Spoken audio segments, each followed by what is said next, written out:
Hello guys and welcome back to GoStack. Today we will learn how to capture a photo from video on Filmora.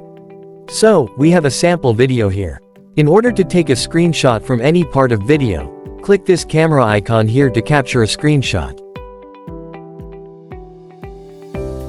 Now, you can choose your photo format to PNG or JPEG, and also you can choose your photo saving folder.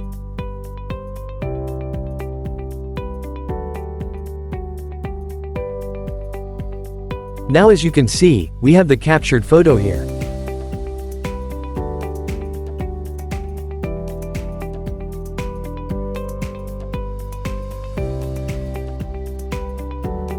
If you want to change your saving folder, go to File, Preferences and then Folders.